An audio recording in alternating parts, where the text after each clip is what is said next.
खेड घाटामध्ये कोणीतरी अज्ञात इसमाने रात्रीच्या अंधारामध्ये डुप्लिकेट पनीर, दूध पिशव्या टाकल्यामुळे ते कालच्या पावसामुळे लगतच्या वस्तीमध्ये वाहून आलेले.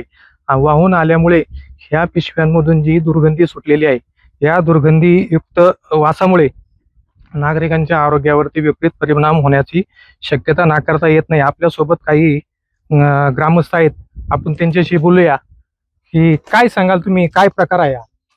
हे तुकाराम मुंडे साहेबांनी जी कारवाई केली ती योग्य आहे. त्यांच्या भीतीपोटी ह्या काही नामांकित कंपन्यांनी जे भेसळयुक्त दूध आहे ते आपल्या खेड बायपासच्या मोऱ्यांमध्ये आणून टाकून निघून गेले आहे. नक्कीच हे जे अज्ञात इस्मानी या ठिकाणी जे टाकलेले दुग्धजन्य पदार्थ आहेत, यामुळं लोकांच्या आरोग्याचा प्रश्न निर्माण झालेला आहे. जिल्हा परिषदेमार्फत काय उपाययोजना करणार आहे? एक गोष्ट अशी आहे की खऱ्या अर्थानं हा जो प्रसंग आहे अतिशय गंभीर आहे. नागरिकांच्या आरोग्याशी जीवाशी खेळण्यासारखा प्रसंग आहे. 5-6 ट्रक मटेरियल महाराष्ट्रातल्या नामांकित ब्रँड त्याच्यामध्ये दुधाचं. आता याच्या खोलामध्ये जाण्याची आवश्यकता आहे की हे दूध खरं आहे का खोटं आहे, आणि हे खोटं का खरं याच्यावरती ते ज्यांनी टाकलं त्यांच्यावर कारवाई झाली पाहिजे. पण हे भेसळ आहे का? तुकाराम मुंडे साहेबांनी जो निर्णय घेतला त्या निर्णयामुळे खऱ्या अर्थाने झालंय. पण आज हे सगळं पावसाच्या पाण्यामध्ये वाहून आलंय, आणि वाहून आल्यानंतर आज 5-6 लोक आमच्या हॉस्पिटलला त्या ठिकाणी नेलंय. आरोग्याचा प्रश्न गंभीर झालाय की याच्यामध्ये नेमकं काय करायचं. आज आमचे आरोग्य अधिकारी, आमचे जिल्हा परिषद सदस्य आहेत, बाकी सगळं प्रशासन आलंय. प्रशासन आता कुणी कारवाई करायची, काय करायची यापेक्षा हे सगळं निर्जोतीकरण करणं आणि याच्यावरती ज्यांनी टाकलं त्यांच्यावर कारवाई करणं हा तर भाग झालाच. परंतु हे सगळ्या मटेरियलची विल्हेवाट लावणं, लोकांना अज्ञात स्थळी सुरक्षित त्या ठिकाणी वाटलं पाहिजे. खाली अंगणवाडी आहे, लहान लहान मुलं शाळेमध्ये येतात, आणि हे सगळे ग्रामस्थ आज आम्ही दोघं 2 जिल्हा परिषद 2-3 तासापासून येते. प्रशासन हळूहळू येते, एफडीआयचे देखील अधिकारी येतात. आमचं म्हणणं असं आहे की आता हे मटेरियल कुणी उचलायचं, प्रशासन हे म्हणते बाबा आमची जबाबदारी त्यांची. अरे जबाबदारी कुणाची पण असू द्या, याच्यापेक्षा लोकांच्या दृष्टीनं, नागरिकांच्या दृष्टीनं जे आवश्यक आहे त्या तात्काळ उपाययोजना आपल्याला करायच्यात. आणि खऱ्या अर्थानं महाराष्ट्रामध्ये तुकाराम मुंडेंनी घेतलेला निर्णय आणि त्या निर्णयामुळे हे सगळं बाहेर आले. हे मटेरियल किरकोळ नाही, महाराष्ट्रातल्या 5-6 ब्रँडचं मटेरियल आहे. हे खरं का खोटं याच्या खोलामध्ये जाण्याची आवश्यकता आहे, आणि हे खोटं असेल तर त्यांच्यावर कारवाई झाली पाहिजे ही आमच्या सगळ्यांची मागणी आहे. आणि त्या दृष्टीनं आम्ही सगळे आले, परत अशी घटना या परिसरामध्ये होऊ नये ही आमची भूमिका आहे.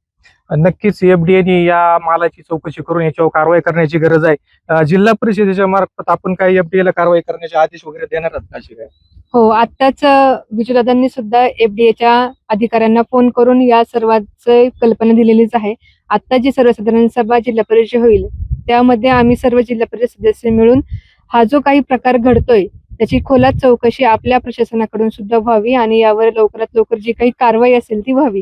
कारण आता आम्ही येताना पाहतोय ह्या दुधाच्या पिशव्या 5-6 ब्रँडच्या, त्याच्यामध्ये अमूल असेल, कंट्री डिलाईट असेल, गोकुळ असेल, किंवा अन्य काही आंब्याचा पल्प आहे, नॉनव्हेजचं रॉ मटेरियल आहे, पनीर आहे, खवा आहे, खूप सारं मटेरियल एकदम इथं कुणी आणलंय याची तितकीच खोलात जाऊन चौकशी करण्यात यावी.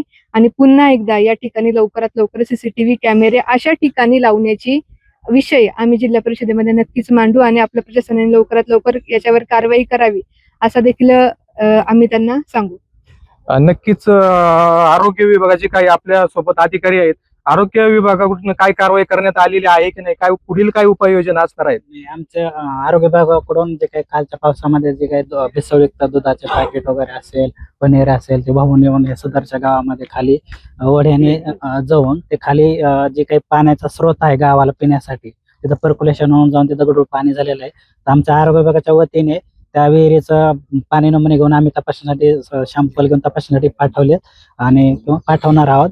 आणि बाकीचं सुपर क्लोरिनेशन करून सदर विहिरीचं सुपर क्लोरिनेशन करून तिथलं सद्यस्थितीला आम्ही ते पाणी पिण्यास योग्य असं लावून ते ग्रामपंचायतीला सूचना देत आहोत.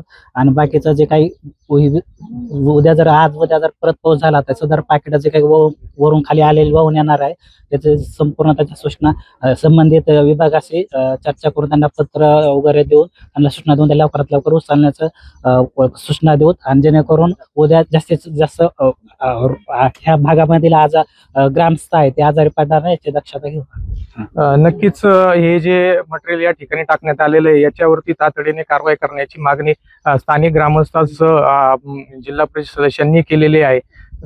एफडीएने याची दखल घेऊन ही कारवाईला सुरुवात करावी अशी मागणी केली जात आहे. LS मराठीसाठी चंद्रकांत मांडेकर, खेड, पुणे.